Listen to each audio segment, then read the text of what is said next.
अभी रोशन के घर आए हुए थे मखदूमपुर विधायक माननीय सतीश जी, और आइए इनसे जानते हैं कि परिवार को क्या आश्वासन दिया, आपके तरफ से क्या आश्वासन मिला? देखिए, परिवार को हम लोगों ने न्याय का भरोसा दिलाया है कि उनकी न्याय की लड़ाई को हम सब लोग मिल करके लड़ेंगे और सड़क पे जरूरत पड़ा तो सड़क पे भी आएंगे और सदन में जरूरत पड़ा तो सदन में आएंगे। इस तरीके से एक परिवार जो मजदूरी करके अपने बच्चों को पढ़ा रहे थे, इस तरीके से नृशंस हत्या कर बीच बाजार में एक दुस्साहस की टांग दिया गया और पुलिस प्रशासन को कोई भनक तक नहीं लगी। ये पुलिस निष्क्रियता का एक उच्चतम उदाहरण है। तो स्पष्ट रूप से हमने पुलिस प्रशासन को कहा है कि 3 दिन के अंदर आप अभियुक्त को अविलंब पकड़िए, जांच वहां तक पहुंचाइए कि जो हत्यारा है वो पकड़े जाए, और नहीं तो हम यहाँ की जनता को लेकर के टिकारी में उतरना पड़ा टिकारी में, गया में उतरना पड़ा गया में, सड़क पर उतरेंगे और इसकी न्याय की लड़ाई हम लोग लड़ने का काम करेंगे।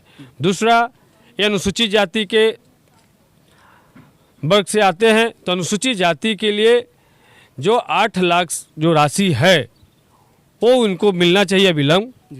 एक पीड़ित परिवार के एक सदस्य को सरकारी नियोजन नीति जो बना है, उस नियोजन नीति के तहत इनको कहीं नियोजित किया जाए, और इनकी माताजी जो उनके आश्रित हैं, उनके माताजी को पेंशन जो 5,000 रुपये प्रति माह जो पेंशन है, उस स्कीम के तहत जोड़ करके इनको पेंशन स्टार्ट किया जाए। ये काम अविलंब सरकार को करना चाहिए, और ये डबल इंजन की सरकार है। इस तरीके से लगातार खास करके अनुसूचित जाति या कमज़ोर वर्ग के लोगों को निशाना बना करके इस तरीके का हमला लगातार चल रहा है। चाहे संजय मांझी का गट्टा काटने का मामला जी चिरैली का हो, या फिर ये रानीगंज टिकारी से ताल्लुकात रखने वाले, हर जगह सर बिहार में अपराध का जो है आंकड़ा बहुत बढ़ गया है। अभी आप नवीनगर का भी सुने होंगे कि एक लड़की थी, उसको तेजाब से जला दिया गया, या क्या मामला, अभी तक पुलिस जो है उसका उद्भेदन नहीं की है। तो मामला सर बहुत ज़्यादा बढ़ गया। अगर यही आरजेडी की सरकार रहती तो जंगल राज बोला जाता। अभी इस राज को आप क्या कहेंगे? देखिए, ये जंगल राज तो बोल करके आरजेडी की सरकार को इन लोगों ने बदनाम किया।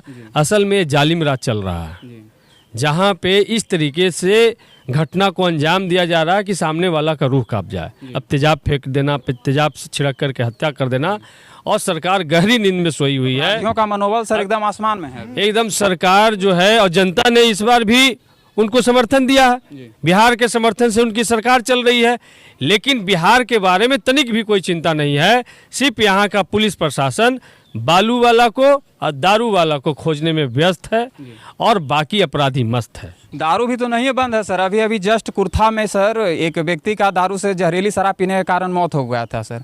तो दारूबंदी शराबबंदी भी तो फैले है सर यहाँ। भाई, तो हम लोग तो बार बार नारा लगाते थे कि शराबबंदी फेल है जी, और ये नीतीश कुमार और शराब माफिया का मेल है। तो वो साफ साफ दिख रहा है कि कहीं भी न शराबबंदी सक्सेस है और न बालू पर जो पहरा लगाएं बालू सक्सेस है। तो रोजाना बालू में उगाही करने में पुलिस प्रशासन मस्त है, और आम गरीब जनता को राम भरोसे छोड़ दिया गया है। जो इस तरीके का घटना को अंजाम दिया जा रहा है, और पुलिस प्रशासन पर कोई जू नहीं रेंगता। अभी इतनी बड़ी घटना घट गई, हम पटना से चल के चले आए, लेकिन गया से एक एसएसपी यहाँ तक नहीं आ पाए। बिल्कुल। तो एसएसपी क्यों नहीं है? सवाल है कि जब किसी भी कोई भी हत्या का घटना कहीं भी घटता हो, वहाँ पे एसएसपी और डीएम को अविलंब आना है। यहाँ थाना में आप गए थे सर? नहीं, थाना में हम नहीं गए थे। अभी हम एसएसपी से बात की है, तो एसएसपी और डीएम को आना है घटना स्थल पे, और जो आवश्यक निर्देश हो सकता है अपने पुलिस पदाधिकारी को देना है। लेकिन यहाँ एडिशनल एसपी आए, एसएसपी नहीं आए और डीएम भी नहीं आए। आप एसपी से बात किए हैं? हाँ, हम बात किए हैं। क्या और बोले वो लोग? वो बोले कि हम अविलंब जांच की प्रक्रिया तेज हुई है। हमने कहा कि आपने सारे एक्सपर्ट टीम को लगाइए और अविलंब हत्यारे तक पहुंचने का काम कीजिए। धन्यवाद सर। टिकारी नगर अध्यक्ष अभी हमारे साथ हैं और रोशन के घर आए हुए थे, और बात करते हैं इनसे। क्या सर, रोशन के घर वालों को क्या आश्वासन आपके तरफ से मिला? देखिए, दुख की घड़ी है जी, और उनको तो भाई ऐसी परिस्थिति में माँ को तो लगेगा ही कि मेरा पुत्र सामने होता।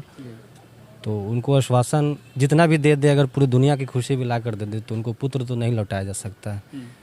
तो आश्वासन सिर्फ थोड़ी देर के लिए तसल्ली हो सकता है, लेकिन पुत्र की वापसी तो नहीं हो बिल्कुल सकती है। बिल्कुल। जो हो गया उसके लिए तो हम लोग बहुत इस चीज़ को दुख महसूस कर रहे हैं, और हम लोग चाहेंगे कि भाई इसमें प्रशासन जो है कोऑपरेट करे, और जिलाधिकारी से भी जैसे विधायक जी माननीय मांग किए भी कि भाई उनके परिजनों को जो है मुआवजा के तौर पर राशि भी मिले, और निष्पक्ष रूप से जो है सीनियर एसपी जो है इस पर अपने स्तर से इस पर संज्ञान में लेते हुए जांच करे, एसआईटी टीम का गठित करके, और जो भी दोषी है उसको कड़ी से कड़ी सजा दिलाने का कार्य करे, ऐसा हम लोग चाह रहे हैं।